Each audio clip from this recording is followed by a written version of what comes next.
This episode of the Citadel Cafe is brought to you by listeners like you. Visit patreon.com/the Citadel Cafe to find out how you can become a patron and help make this show possible.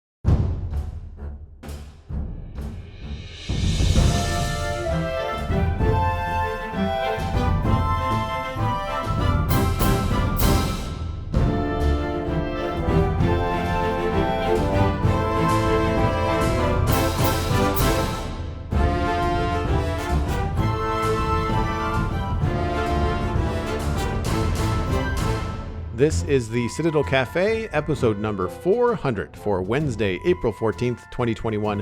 My name is Joel Duggan, and the Citadel Cafe is where my friends and I have been hanging out and talking about geeky stuff for nearly 10 years. And I am thrilled to be sharing episode 400 with Lou, busy zombie lord and all the social media that matters. And of course, co-host of Zombies Ate My Podcast with friend of the show, Ryan Murphy. Hello, sir. Hi.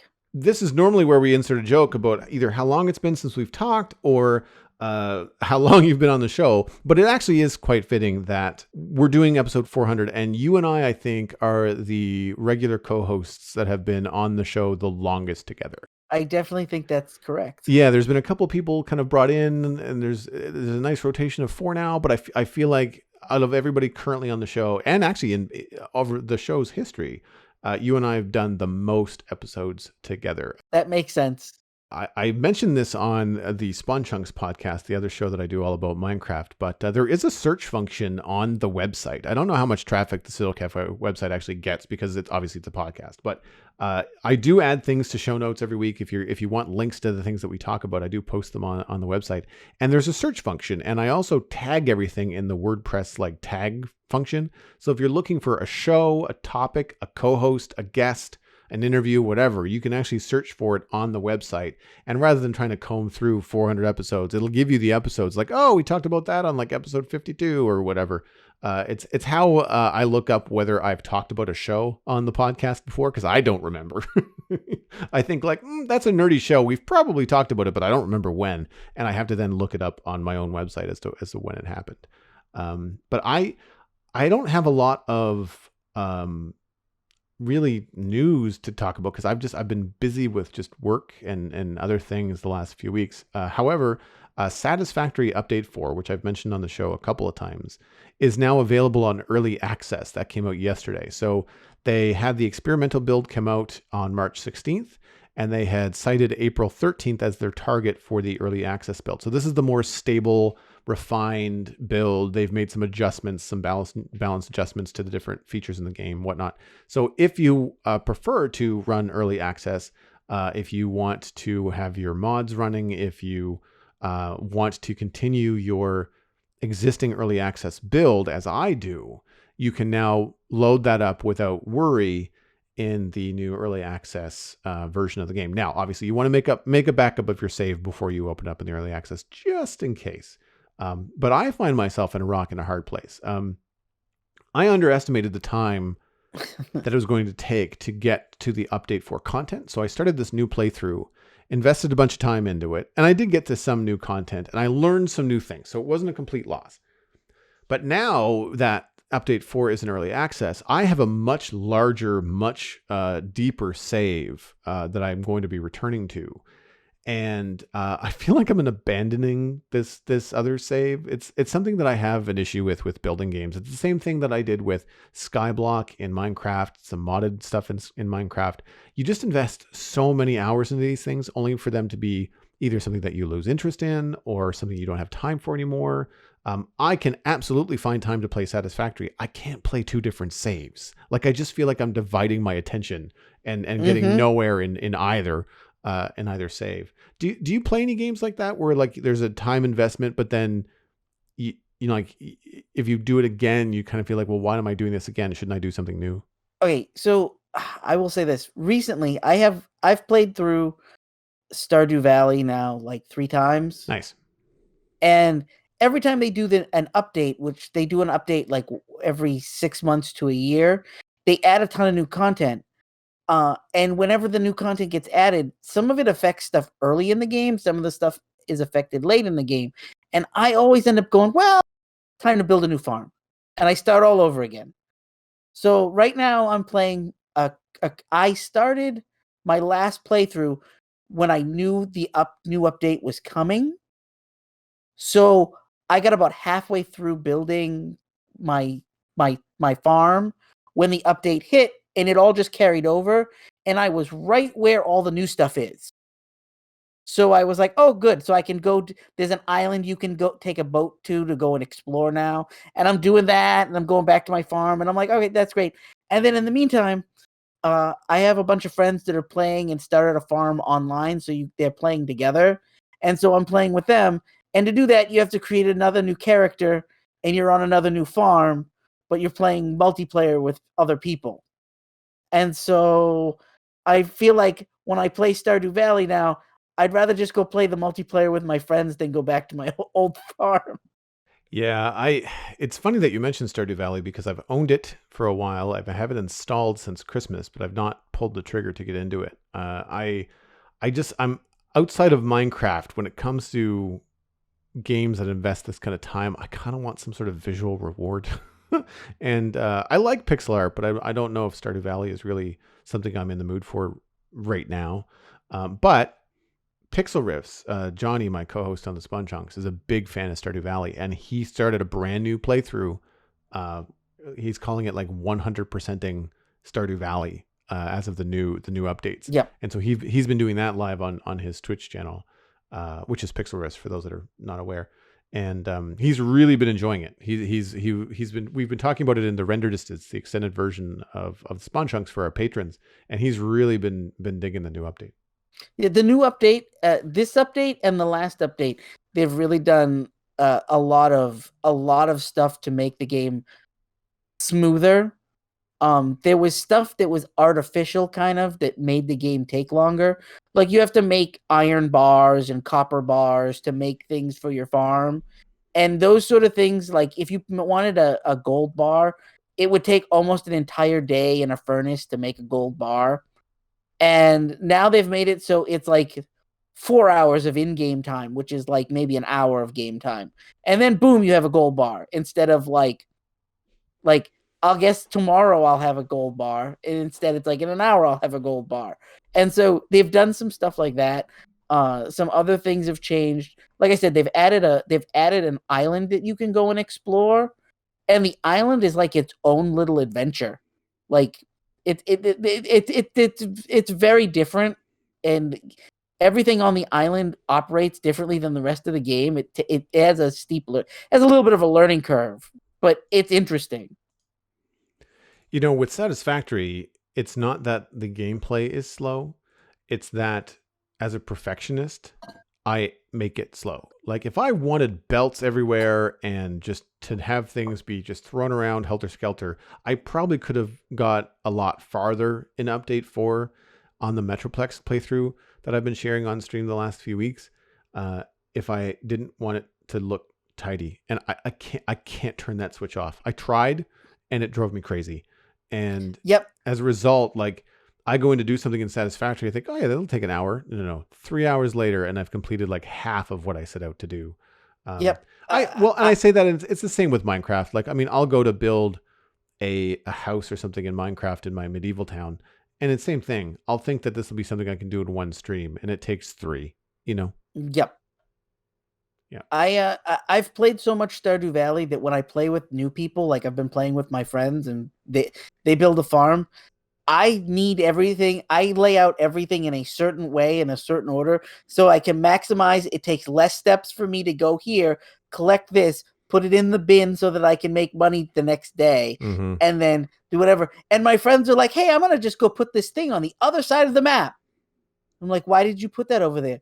Now we have to travel the entire length of the farm to go get that apple off a tree. And they're like, well, it means that we get to walk around the farm. And I'm like, no, I don't want to walk around the farm. Yeah. I already know where everything is. Why didn't you put it next to the house? And then we only have to take 4 steps and get the apple and then put it in the bin. And they're like, yeah, but it's more fun to. I'm like, oh, this is why I do things my own way. Yeah. Now, I mean, that said, in Minecraft anyway, there's a lot of like redstone farms and automation that you can hook up. And a big thing online tends to be people that are designing these farms that will either have like a maximum yield or the the most efficient use of space and or your time or whatever that happens to be. And very often that tends to mean that you have to build the farm the same way that everybody else has built it if you want that Yep. result. I like to split the difference. And so I like to say, like, look, it's a small server. Most of the time it's just me playing. Or if it's a farm I'm not sharing with everybody, it's only just me using it. So Yep. I don't need it to pump out like 3,000 sugarcane an hour or whatever. I mean, I'm exaggerating, but it doesn't have to be that kind of crazy. And so what I like to do is I think, okay, well, here's the mechanic that this farm uses. If I tweak it, or if I separate it, or if I make it so that it's pods of 3 or whatever like that, I can make it look cool. Maybe make it into turn it into a building that looks good on the street, or work it into my existing playthrough somehow. And as a result, it's less efficient, but it's more fun for me. It's more of a design challenge. It looks better in the end. It doesn't look like a big old blob of like redstone, automation. You can make it look like a farmhouse, or you can make it look like a sheep farm, or whatever it is that you want to do. And I find that stuff more fun. But yeah, I'm with you. Like I very much prefer efficiency in these kind of games. Like for Satisfactory, like I'm always thinking about like, where is the factory that's building the plates? When all the plates are done and being shot out the end of the building, which end of the building am I shooting them out of? Because I need to think about what they're being used for. So Right. Am I building things that they are needed for south or west? If I'm building those things west, I should send the plates west, not south. Like I should change the direction of the construction inside the building so that it's more efficient as it goes down the line. That's how, just like you with the apples, like that's how I think. Yeah. So definitely there's been a learning curve playing with new people. I'm like, oh, that's right. I'm not just building things the way I want them anymore. Well, and that's been a fun exercise for me on the Citadel, the server that I play Minecraft on. And I want to be a big old asterisk. This is by no means a shot at any of my server mates. You're all super, super fun. But I am a perfectionist, and I have been in the past an art director professionally on projects, and I can get sort of like my way about things, especially when it comes to visual stuff. Any kind of visual building or creation, I can kind of get at the helm a little bit too much. And so starting a multiplayer server where people have all kinds of walks of life, they're creative and fun, but they're not necessarily artists. They have all these kind of different goals, different aesthetics, different favorite blocks, different colors. And while we have some guidelines on the server, which is like, check with your neighbor before you build a giant castle in their front yard, like that kind of a thing. Essentially, it's been a really good exercise in creativity for me to play the game yes and, which is I wasn't planning on there being a wizard tower or a giant purple purple farm in that location, but I didn't stick a flag in the sand and say, I want to build something here. So therefore, when somebody else gets there first, they can do what they want. And again, it's never bad. It's always, and I can tell, because it's just like, that wouldn't be my first choice. But then I have to talk to myself and be like, Joel, like, just calm down, ease up. It's fine. Like, you're not the only person playing here. It's not your world. It's everyone's world. And now granted, everyone that's on the server is friends of mine, outside of a couple that's just distance. I can poke them all in the arm. Like, they're mostly local. So they are all people I know. And so when they're on the server, or when they were invited to the server, I trust that they're not going to be dinguses and just build obnoxious stuff everywhere and all that kind of stuff. And everybody's really courteous and helpful and fun and friendly. And so again, it's not one of those things. And I feel like I've just used 2 examples by the same server mate. So I don't want to feel like they're being singled out, because it's not the case. It's one of those things that and it's led to good developments where, like, well, someone's built something here that I then have to either work around or connect to. And it's provided me with some cool design challenges, like, I was going to run this thing down to another village, and then somebody else built something there. Or there's an offshoot to a different area that's got all kinds of different colors, and I have to make sure that my build kind of like meshes with theirs. And so that kind of stuff has been really fun and challenging. It's been really cool in the new area that I'm building. And I'm sorry if this has been a Minecraft chat. It's been on my brain a lot. I understand. Yeah. So I've been on this same area since October. It's the medieval zone on the server. So everything, Yep. and this is one of the things that we've decided to do, is that while everybody can build in this area, there's an established theme. Like, so in the modern city, you're building sky rises and modern looking stuff. There's no castles there. And then vice versa in the medieval area, like, you're supposed to be building things that look like they're from the medieval fantasy kind of idea. Right. We left it medieval fantasy in case people want to build, like, elven castles or floating islands, or just, keep it imaginative and fun. Right. Now, except for Megan, co-host on this show, I'm the only person that's been building in this town. So I'm getting spoiled because it's a huge area, and I'm really the only person that's been building there, and it's been really fun. It almost feels like a single player experience, because it's just I'm basically only looking at my latest build and thinking, like, well, what do I want to build next to this? If I need to move it, if I need to do anything, then I'm the one that has complete control over this particular area. So right. It's nice in that way. And in that light, I can point people towards a new YouTube channel, Joel Duggan VODs. I am now, and have been, downloading my archive from Twitch. As a affiliate on Twitch, I think they stay up for 8 weeks. So there's videos being published to this new YouTube channel that are no longer available on Twitch. And so you can actually see the development of this area from the first potato farm that I built back in November on through to what will eventually be new and current updates. Like, as I stream on a weekend, I'll be publishing the VODs the following week on the channel. I don't have time to do edited content right now. But as a content creator, I really need to be on YouTube, and I'm not looking for tons and tons of followers, or, like, I'm really not looking for any kind of goal other than just, like, maybe some YouTube algorithm, just getting my builds in front of people to drive them back to the Twitch channel. Like, hey, here's the VOD. If you want to be here live, come hang out on the weekend, because I'm trying to grow the channel, and so. If anybody that's listening wants to go drop a follow or a subscription, I guess, on YouTube, that would be helpful, because I don't have the vanity URL yet. I don't have enough followers. It's only got like 3 or 4. But I've been uploading, but I've not really been, like, really advertising the channel much. It's more of an archive, as much for me as it is for anything else. So it's Joel Duggan VODs. It should be searchable. And the link is going to be as well on youtube.com/Joel Duggan, which is my regular channel. But I've not updated any edited content on YouTube since, like, November of 2019. Again, the amount of time that goes into editing a Let's Play video, like, I just don't have time to do it. It's just not my full-time gig. I talked about this last week on the show. I am not complaining. There are definitely worse things than being busy when you're an entrepreneur.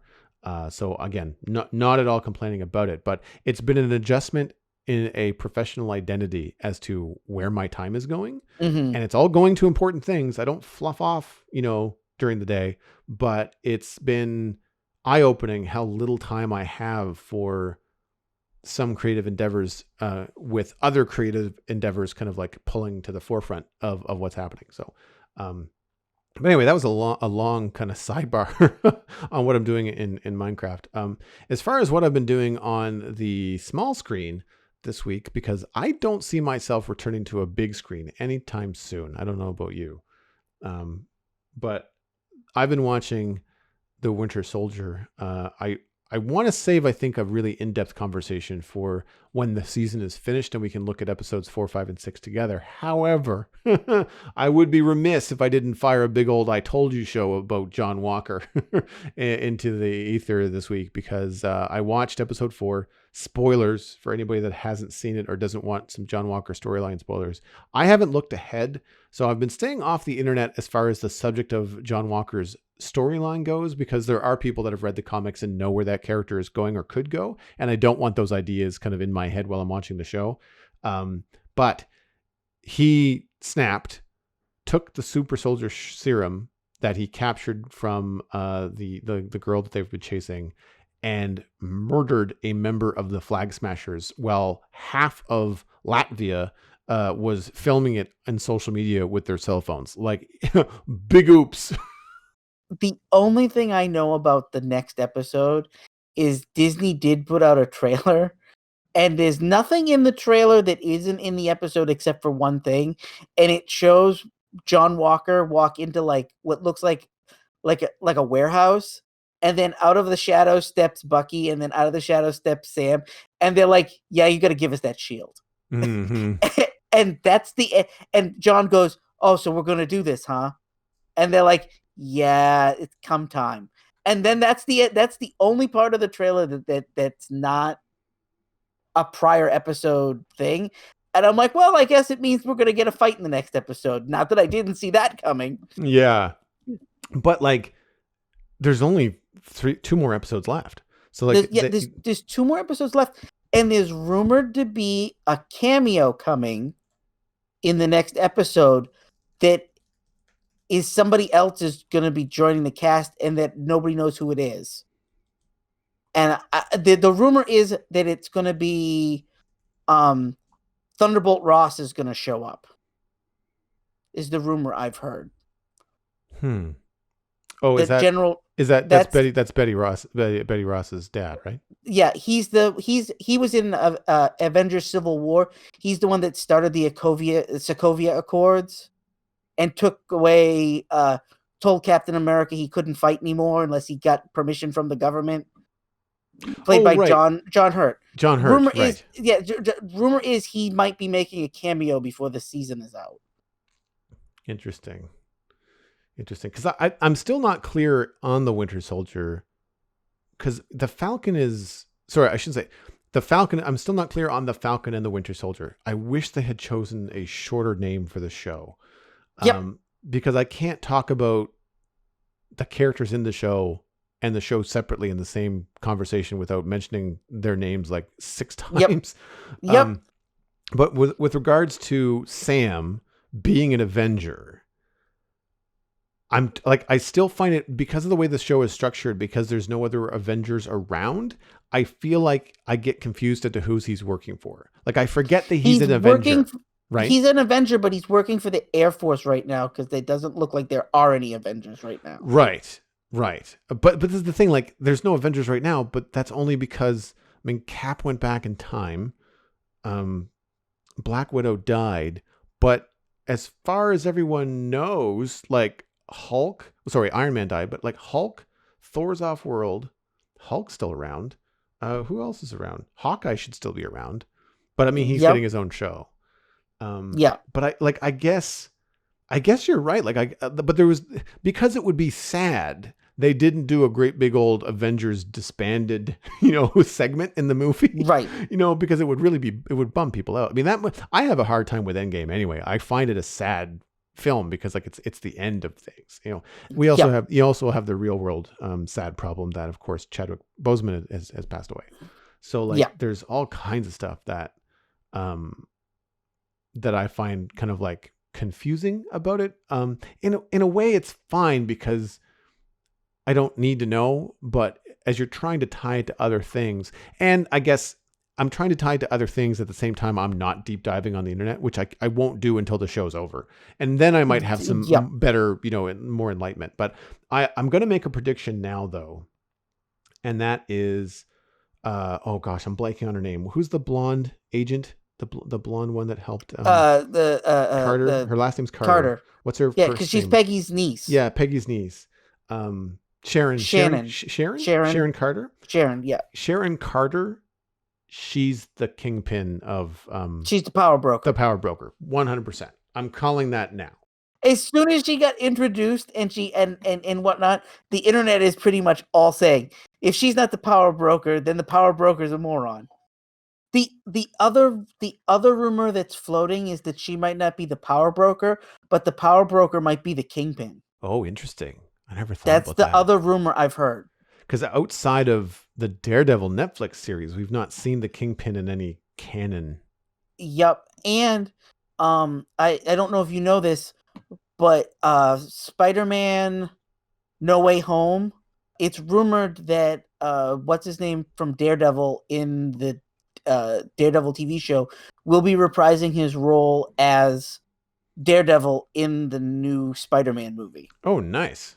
That's Or cool. he's going to at least show up as like a cameo. Charlie. He's going to show up as the lawyer at least. Right. So it's Matt Murdock and Charlie Cox is the actor. Yeah, I get their names mixed up, but yeah, Matt Murdock is supposed to make an appearance of some kind in Spider-Man, and it's supposed to be Charlie Cox playing him again. Oh man, can you imagine if Marvel Disney can get Charlie Cox and a Daredevil thing off the ground? Like, I understand that I love the Daredevil series on Netflix, and I know that it's darker, and I know that it's meant to be grittier, and it's by no means something that Disney would necessarily do in the same vein as the Avengers. But I would love, especially if it's like because it didn't get anywhere on Netflix, or it got either canceled or they wrapped it up. I can't remember which. The deal with Netflix came to an end. Right. And Marvel chose not to renew the contract. Right. So because they want to there was I forget how it's worded, but anything that was TV related with Marvel was owned by some other guy who owned a bunch of shares in Marvel. And the only way for Disney to get control of the TV stuff was to let the Netflix deal lapse and not renew it. Right. Well, it's a really complicated, stupid situation. Yeah. Well, I'm hoping that Daredevil comes back to Disney Plus, because that would be fantastic. Yeah. I don't care about Frank Castle. Like, I don't care about the Punisher, but I would love to see Daredevil return. Especially, I also just really enjoyed Charlie Cox as an actor. I thought he brought a lot to the role. The rumor is that we may be seeing the Punisher in the next couple of years too, and it won't be the same Punisher, but they want what's his name from the Netflix show to continue being Punisher if they introduce him in the MCU. Which I was like, that's fine. He was fine as Punisher. Like I got no complaints about his acting. Like, he did fine. I just find him the same in everything he's in. Yep. Yeah, again, better actor than I am, but I don't find that he really has a lot of depth. Range. Range. Yeah, range is a good way to put it. At any rate, I was happy to be right about John Walker, but also really mad about the blood on the shield. Like, they are doing a fantastic job with John Walker at making my skin crawl and making me imagine Steve Rogers turning over in his grave, even if he's dead, he might be still alive, like somewhere. Oh man, what's it called? The actor that's playing him. I wasn't planning on going this in depth. I forget. I don't have the IMDb. It's open. Kurt Russell's son, Wyatt Russell. Is that who it is? That's who's playing John Walker. I knew his first name was Wyatt, but I didn't realize it was. It's Kurt Russell's son. Wow. And when you see him without the helmet on, you can definitely see the resemblance to his dad. Oh, for sure. And here's a funny parallel. The supremacy, the stuff that Zemo says in episode 4 about super soldier and what's the word that he uses? The supremacist ideals. Yeah. And then to have Kurt Russell, who played Star-Lord's godfather planet, who also has an ego complex. Like, the parallels are very, very funny to me now that I know that. Yeah. And he's been interviewed recently where they're like, so how's it feel to be the most hated man in the MCU?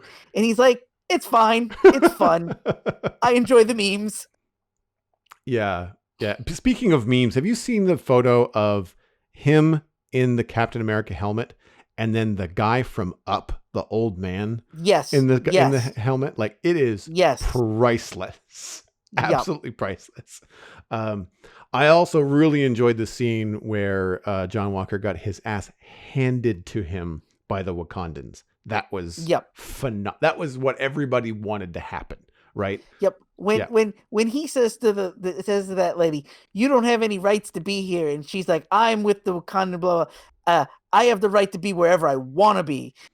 Erica looked over at me and was like, oh, she's going to beat the crap out of him. Yeah. And John Walker in the comics, I won't go too in depth, but he's not a bad guy, but he's very, the ends justify the means, and I do whatever the government tells me to do. He's the Captain America they wheel out whenever Captain America tells the government they're wrong. Right. I really want to point people towards Straw Hat Goofy on TikTok and probably Instagram as well, because the stuff would be everywhere. But they are doing a phenomenal job of pointing out the social political undertones of the Winter Soldier in a real way, in a way that makes a lot of sense. He's so well spoken, so well versed in comics. Like I really want to turn people towards his content. He's also funny. You know, when things are light and need to be, you know, joked about, then he's also funny. I'm really into the Winter Soldier. I'm glad to see a series that's concise. You know, like it's 6 episodes. There's no filler that I can find. Like it is every episode you get something that moves the story forward. Yep. When Disney did their like thing for stockholders and they had Feige do like a presentation, he referred to Falcon and the Winter Soldier as a 6-hour movie where every episode is a chapter in the movie. So you're going to get an action scene, you're going to get plot development, and you might get another action scene. The other thing that I have been watching is Invincible on Prime Video, and I will have to tip my hat to Stephen ESC, who mentioned that they were going to be watching this as something to talk about on the show coming up. But I can't hold my 2 cents to myself, having seen the first 3 episodes of this. I've seen about the first 2.5. Okay, so spoiler warning for people that have not seen it. If you're going to watch it, you might want to go watch it and form your own opinion and come back to this, because there's no way to talk about this and not spoil it because of the events that happened in I think the first episode. Yeah. And I will say 100%, 1,000%, this is not for kids. They make it clear in the description, but it's got an 18+ rating. It might not even be for some adults. Like I'm talking, if you're not 25 to 28, you probably I would not show this to my high school age kid, right? I don't think that I would feel comfortable with that. I guess every parent is different, every kid is different, but I don't feel like it hits the right notes for those kind of that kind of content to be processed correctly. Again, tell me I'm wrong. thecitadelcafe@gmail.com. It feels like a frat boy made a cartoon. It smacks of because we can, not because it's important to the story. How do you feel about it so far? I would agree. Honestly, my biggest gripe is, after all the Walking Dead that I watch, I'm not really a fan of Robert Kirkman anymore. Yeah.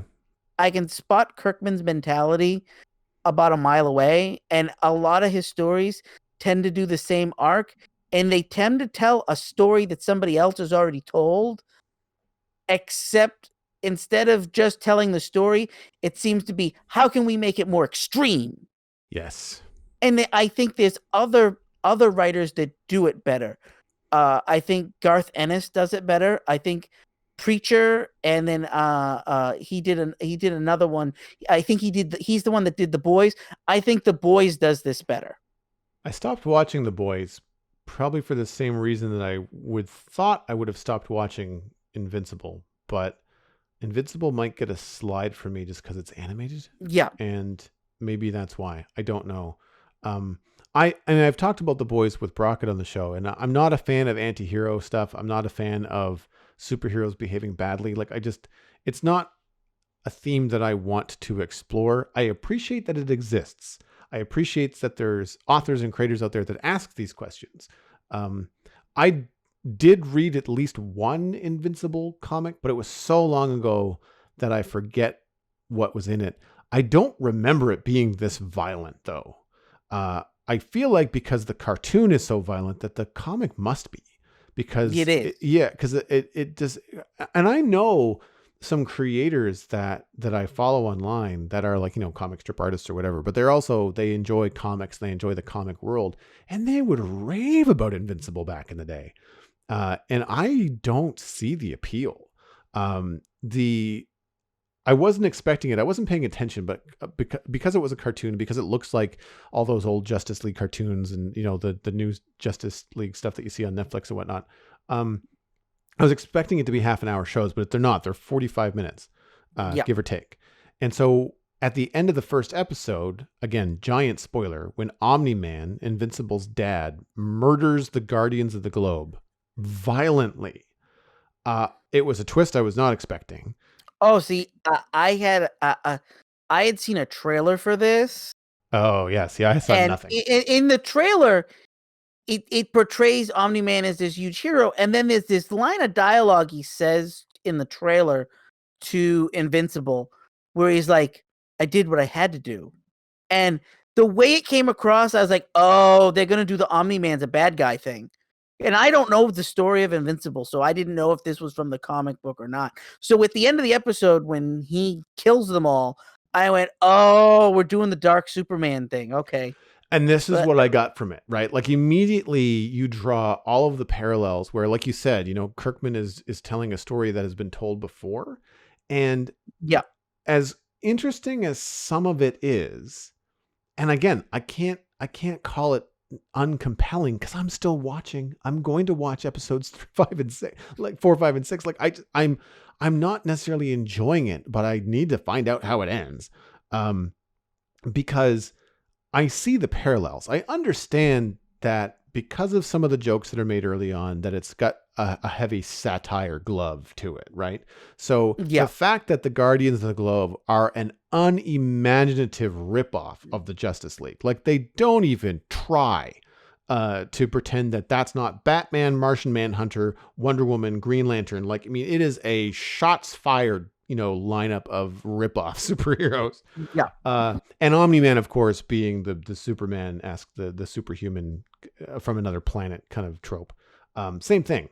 Like it's that thing where it's just so difficult to make me respect the content when you're going out of your way to make it more grotesque, more violent than it needs to be, and jab at the whole ideas of superheroes. Like the whole thing behind the Omni-Man murdering the Guardians of the Globe thing is supposed to like make you uneasy. It's supposed to make you uncertain how you are supposed to feel about heroes or super powered people in general, in this particular world.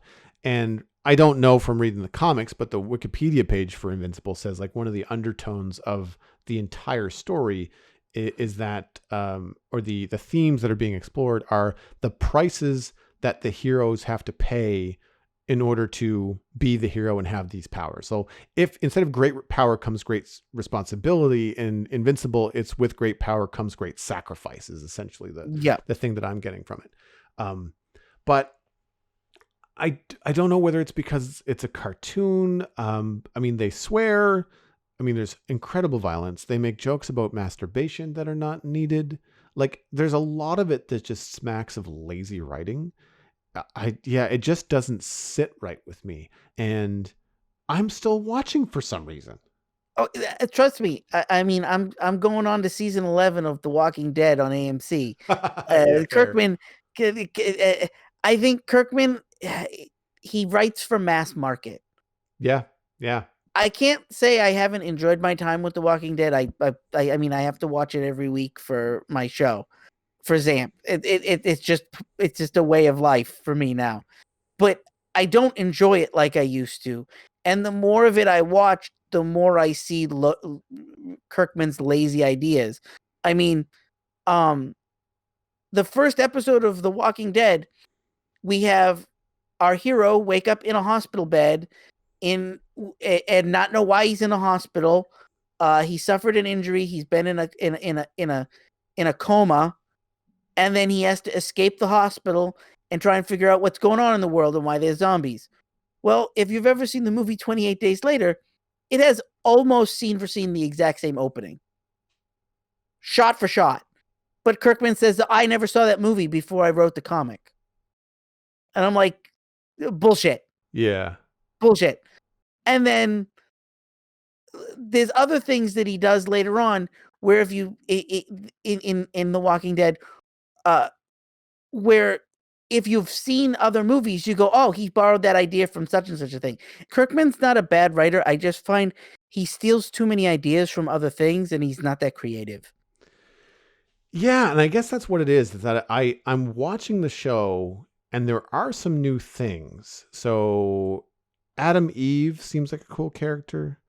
And I'll say right now that I think one of the reasons I'm watching it and that it holds a note with me is that Invincible, the character Mark Grayson, voiced by Steve Yeun actually, is very likable and serves so far as a moral compass. So the shit that goes down in this cartoon that you're like, oh my God, he has the same reaction. He is appalled by it. Yeah. He is uncomfortable with it. He almost has like PTSD with his first like superhero outing where aliens arrive and start shooting and like people are vaporizing or their guts are spilling out. And he's just like, this is not what I signed up for. I was supposed to punch bad guys and put them in jail. Like he wasn't Yeah. expecting that kind of violence. And neither was I. Again, going into the cartoon blind, having never read the comic. And I also find the character design for Invincible rather appealing, as much as it is on the nose, like he's a giant eye Yeah. in his costume. I like it. I like the goggles. They make him feel friendly. You know, like there's an awful lot about the design of the character, the acting from Steve Yeun, all of it just comes very, very appealing. I don't love the fact that Mark Grayson, like Dick Grayson, I don't know why like they feel the need to be so obvious with stuff because their names have been around for so long that everybody's so familiar with. You cannot help but make the associations. And I get that there are those undertones of like, well, we're comparing it to the major superhero cape and cowl kind of comics, but like at least try to be inventive. Like if you could still have all the exact same like commentaries without borrowing and stealing names and you know things from other comics. Like the Guardians of the Globe, you could just as easily make any number of 5 superheroes a team and it would still have parallels to the Justice League, but you don't have to be Right. so unimagined about the characters. I enjoy some of the social interactions with Grayson and the 2 girls that he's interested in. There's Adam Eve, who's played by Gillian Jacobs, and then you've got, I think it's Amber Bennett is the other girl. Zazie Beetz is voice actor for her. Yeah. And so one is a superpowered individual, Adam Eve, and then the other one is just another girl at school. And she's not a pushover either, though. Like there's a bully that's picking on Grayson before he gets his powers, and she kicks him in the nuts. Like so, Yeah. there's no. So far, there's no damsels in distress, which is nice. I'm glad they're not doing that trope. But yeah, like it seems to be so all over the map. And to get past the story and just go back to the visuals, given that it's Amazon Prime, it should look way better than it does. As an animator, there is some phoned in shit in this show. That was a big takeaway for me too. Oh my God. Like, are you sliding this character around the screen and making their hair move and calling it flying? Like, it is rough. And then, and I didn't know this was a feature of Amazon or of Prime Video. It's cool for me because when you pause the show, it pops up little headshots of all the actors that are in it. Yep. Really good for animation because you're just like, who the hell is that? And you pause it, you're like, oh, like I know who that person is or I know where I've seen them from or whatever. Amazon calls that their X-ray. Right. Well, the downside of the X-ray is it becomes very apparent where all the money went. And I'm not complaining about the voice acting because it's phenomenal. Steve Yeun, Sandra Oh, J.K. Simmons, Greg Griffin, Walton Goggins, Gillian Jacobs, Zachary Quinto, John Hamm, Clancy Brown, Seth Rogen. Like, I mean, like all your money went to pay Hollywood and not the artists that are drawing the show because it looks like ass half the time. Now, there are other moments where it's really cool. There's some great moments with like sonic booms and Invincible doing some cool stuff. And there's some fight scenes that are really good, well done. And they do feel like those Saturday morning, like Justice League things that have cool moments. But most of the time, it's just like, even the character design is just like, really? This is what you came up with for like this? I mean, I get some of it. They have to kind of stick to the comics. Like when the monster girl turns into a giant goblin-like character, it looks like a cross between Green Goblin and the Hulk, Yeah. and some awkward social commentary there too. Like she reveals, I think it's in this last episode, where the robot wants to have multiple training sessions a day, and this monster girl says, I can't do that. Every time I transform into this monster to fight and save the day, I get younger. I'm actually 28, and she looks like she's 13 in the Yeah. illustration. And then she goes on to talk about, like, try having a long lasting or a real relationship with somebody when you look like this. So she's got the mind and personality of a 28-year-old, the body of a 13-year-old, and she's complaining about the men that are interested in her are either 14 or pedophiles. And like, Yep. it's just awkward. Like, this is shit I don't want to think about when I'm watching a cartoon about superheroes. And Right. it just all feels so forced. Like every character in it just seems to have this either chip on their shoulder or twisted uncomfortableness to them. And I don't know whether to say, good job, you're doing what you set out to do, or mess off. This is not what I want from this kind of entertainment. Now, again, because of Invincible, the character, Mark Grayson, and because of, I guess, the giant, like, Omni-Man murders everybody in the first episode, which I thought was episode 2. I just thought I was not paying attention and didn't see Amazon like start to play the next one. But because of that event, now I want to know how they catch him. Like I'm on board to try to figure out. I want to be around for that moment where Invincible figures out that Omni-Man killed everybody. Like that's Yeah. what I want to be around for, because I'm invested enough in Invincible as a character to want to know his reaction. Is it going to be the same as mine? Right? Like, is he going to be like, this is fucked up? Right. You know, and I'm hoping that he is. But man, like it is, it's one, it's like, I don't want to recommend the show, but at the same time, it's what I'm watching and I'm looking forward to sitting down and seeing where it goes. Isn't that weird? It is weird. But it also goes to tell you how much content we don't have right now. Fair. I'm used to Netflix updating every week, and there being at least one new show or new movie showing up on Netflix that I want, and or Amazon once a week is updating with something. And honestly, there's kind of a lull right now where there isn't anything coming out I want to see. Yeah, what was I watching on Amazon? I tried to watch the new Pacific Rim cartoon. That's Netflix. You're right. Netflix, the Pacific Rim Black, I think it's called, or Black Shadow, Yep. or Black something. Anyway, not terrible, but I'm in the mood for more art animation. I want something that's well crafted, I think, is what I'm in the mood for. And I'm getting a lot of phoning it in. I enjoyed Dota Dragon's Blood. There's some scenes in that where my jaw dropped in terms of like watching the animation fight thing, despite how violent it was. I just look at that like, this is a 360-degree camera move of two characters doing hand-to-hand combat with like a sword and a bow. I am losing my mind how hard that was to do, you know, and it looks great. But then you go and you watch something like Pacific Rim Black, and it's this terrible CG robotic. Their mouths barely move when they speak. Like it's hard to watch.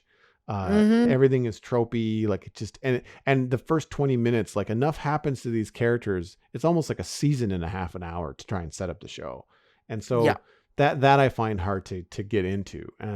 I tried watching a couple of other things too, and they just weren't visually appealing. But yeah, I hear you. Like I'm not seeing a lot of new things. And what I do see, it's all dark. Yeah, that's been my gripe is I don't mind dark, but everything seems to be dark. And then the next show that comes out is like, yeah, you know that show that came out 3 weeks ago that's dark? We're darker. And I'm like, Yeah. I don't I don't need reality's hitting everybody in the face right now.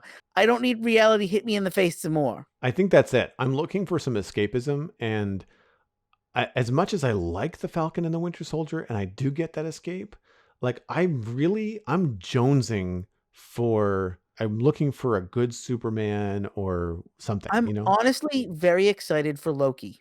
Oh yeah. Have you seen the new trailer? I have. Yeah. It looks like it's going to at least be fun. It's not going to take itself super serious, I don't think. I think one of the things, especially with Tom Hiddleston specifically, it feels like theater. You know, like Yeah, it feels like the stage is set and you're in for a ride. And I think anything with Owen Wilson in it can't take itself too seriously anyway. right. But yes, no, I'm looking forward to it. It does look really, really good. And I, so far, as verbose as Loki is, what I'm enjoying so much about the trailer are all the like the nonverbal reactions that he's having to Yeah. things. Like even he's looking at people going, "What the hell?" Like it's Uh-huh. going to be weird, but probably in a good way. Again, I'm hoping just like the Winter Soldier, and because Marvel and Disney have good writers, like I feel like they're just not going to smack you over the head with everything all at once. Much like WandaVision and Falcon and the Winter Soldier, I think you're going to get breadcrumbs, which is what they want because they want people watching week to week, right? Right. That's the other thing I wish. I wish we would I wish that I'm getting tired of the week to week stuff. I just want it to all come out at once. I can flip flop on this, and on Invincible there are 5 or 6 episodes available, but it is being released weekly. But I've not binged it. I don't think I can. I think it's too intense. No, there's no reason I've only watched 2.5 episodes. Is I had it going while I was working, and I was watching it off to the right while I'm working, and I was following it, and then middle of the 3rd episode, I was like, "Yeah, this is too dark, and it requires too much attention. I'm not gonna finish this right now."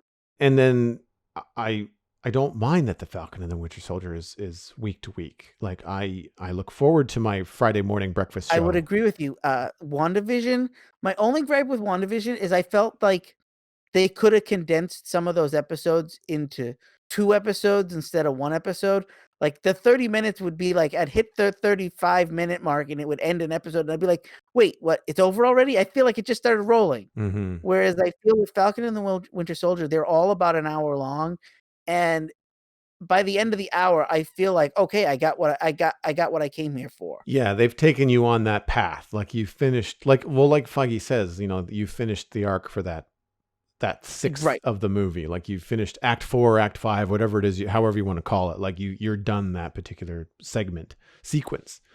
I'm pretty sure I have to give credit to Alistair for this. I believe he's either mentioned it on the show or certainly to me or in the Discord. Uh, but you have the ability when you have a show going week to week to have that water cooler talk, Yeah. whether it's online, whether it's nerds, whether it's a geeky show or another show or pop culture reality, whatever it is. If it's coming out week to week, you have the ability to talk and speculate about where it's going. And that creates a subculture around it. And I think shows do better and get more traction when they do this. I think for a little while we were all spoiled with the fact that you can go down and sit and watch and binge like all 12 episodes of, so the latest Netflix thing. For example, Stranger Things. But I find that stressful sometimes when it's a show like Stranger Things or like The Falcon and the Winter Soldier, where there's big reveals, big moments in a world and a fandom that you're invested in. There's this huge amount of pressure to either one, watch it all at once, or two, you have to stay off the internet or your normal haunts until you are finished it, because otherwise you're going to get spoiled, because there are people that just do nothing but watch it and then start spoiling everything online. And it's just the nature of a lot of online culture right now. And one thing I like about the Falcon and the Winter Soldier is Everybody's on the same page. everybody's on the same page. Like, I mean, sure, I have to pretend, like I have to be careful not to get into like John Walker's storyline spoilers as people speculate as to what might happen next because they've read the comics or because they know the character from the comic books. So, I mean, sure, but that's easier to avoid than people having already watched the Disney show knowing exactly how it ends, Yeah. And I feel like there's less pressure. Now, that said, there are some things that I've enjoyed watching straight through, like being able to watch Transformers on Netflix when they're all there. Like that kind of stuff is easier. I prefer that as well with like Wizards and Troll Hunters and like some of the DreamWorks stuff that's out there, I find. But those are less like, there is less of a through arc. Like they tend to be a little bit more episodic. Yep. and that might be why it's easier to do that. But I don't know. Like I feel like I'm getting better and feel more comfortable with the week to week release of streaming stuff. I think maybe it's the fact that the internet is involved. The circles that I run in and the fact that I have to work online and research and podcast and talk about this kind of stuff. I like the fact that I can do that and not get spoiled. Yep. Moving on into the Internet Minute, which is, of course, brought to you by you. The Citadel Cafe is 100% listener supported. If you're getting value out of the show, please consider putting a little bit of value back in. Become a member at patreon.com/the Citadel Cafe. Joining at any level will get you an invite to the member-only Discord server. There are multiple levels with different rewards like Discord roles and even access to bonus episodes like the one that Steven and I recorded just last week. Patron count is currently at 22. That is staying steady from the week previous. And I always like to have the goal of adding one more patron per month. So if you'd like to be 23, check out patreon.com/the Citadel Cafe. Get access to that Discord. Come hang with us and talk about geeky stuff all week long. I think you will have a blast. Lou, what's your pick this week? I'd like to just throw one thing out there. If you're looking for something indie and really new to play on Steam, check out a game called Trials of Fire. If in a pandemic, I love to play board games, but getting together with people is not always easy. Trials of Fire plays like a single player board game. Oh, neat. You start out with 3 heroes. There's a random creator quest where it creates a quest for your heroes, and you go on an adventure. They usually take somewhere between an hour, or if you pick a specific quest going after a specific item, it can take like 3 or 4 hours of gameplay to complete the quest. And then at the end of the quest, your heroes level up, you get access to some new stuff, and then you can maybe go on another quest again. And it's very throwaway board gamey style kind of gameplay, except that you're building up your characters, so the next time you go on an adventure, it might be easier or it might be harder. And it's very the idea is supposed to be that it's a fantasy world that's had like a cataclysm, so the world is in disarray and you're wandering around trying to bring light to the world. That sounds like a fun premise for a single player game. And all the heroes play very different from one another. I think there's 9 heroes. You start out with 3, and I've unlocked 3 more. And each one is very different. And the first 3 you get are very generic. There's a fighter, an archer, and a wizard. And then next thing you know, I unlocked a warlord, a witch, and an alchemist. And they all play very different than the 3 you start with. And there's 3 more I have not unlocked. For me, it's fun because I sit in the living room on my laptop and play this, so I can watch TV with Erica, and it's turn-based, so I can get up, I can go make dinner and leave my game running and then come back. Or if the baby's crying down the hall, I can get up, go take care of the baby, come back to my game, and it's very there's no stress. Turn-based stuff has that advantage. Yep. I haven't played it yet, but I did bookmark. I think it was Battle Chasers or Battle Crashers. Yep. On Xbox. For that reason, like sometimes I'm tired of like pausing the game to get up to get a cup of coffee or whatever, and just wanting to make sure I don't die or whatever that happens to be. And it'd be nice to have a game like that, especially if there's any kind of decisions to be made. That might be good for couch co-op, like having 2 people there making story decisions. And as long as there's not stuff jumping out trying to shoot you, you can kind of hang there and discuss what's going to happen next, which is always nice. And this game, the one of the things that it sold me on it, and it's the reason I actually even bought the game, was I had a friend who picked it up, and he was like, "Yeah, this is what you need to buy next." And I was like, "Okay, why is that?" Every character, instead of having like when it's turn based, all your decisions are made via cards. So the hero starts out with like 2 movement cards, 4 attack cards, 2 generic cards, and you start with 8 cards. And then all their equipment, like if you equip them with a sword, the sword adds another card to the deck. The armor you give them adds another card to the deck, or 3 cards to the deck. And as things progress, you're constantly changing your deck because you're being like, oh yeah, that armor, I got better armor that's got better armor cards. So take away that armor, and the whole deck is, you end up with like 14 cards in your deck, 15 cards in your deck, and some of them will move you, some of them will do this. And you can use and sacrifice cards that you don't want to use this turn to move, or you can use the cards to earn points to attack with different things. It's like a collectible card game / tabletop board game. It's very unique in what it does. And you said that was on Steam? It's on Steam. Just came out of early access. I'd never heard of it until like last week. Well, that wraps up this episode of the Citadel Cafe. You can get more information about the show and links to some of the things that we talked about at thecitadelcafe.com. Music for the show was composed by Kevin MacLeod. You can email us at thecitadelcafe@gmail.com or find the show by name on Twitter. Subscribe for free on iTunes, Google Podcasts, Stitcher, and Spotify. We're even on YouTube. Just tell a friend about the Citadel Cafe and where they can go to listen to it. My name is Joel Duggan. You can find everything I'm doing online, including my illustration and design portfolio at joelduggan.com. You can check out my other podcasts all about Minecraft at thespawnchunks.com. And you can follow me on social media at Joel Duggan. And of course, I'll point you towards twitch.tv/Joel Duggan, where I am streaming a lot of Minecraft and probably some Satisfactory. Lou, where can people find you online? Easiest place to find me is under the name Busy Zombie Lord on all the social media that matters. And you can check out my show, Zombies Ate My Podcast, where this week we're going to talk about some Walking Dead news, but we are also going to talk about Zack Snyder's Army of the Dead that's coming in May. Dude, thank you so much for being here and being such a big part of the Citadel Cafe. I cannot express to you, the listeners, patrons, everybody that just pays attention to this show.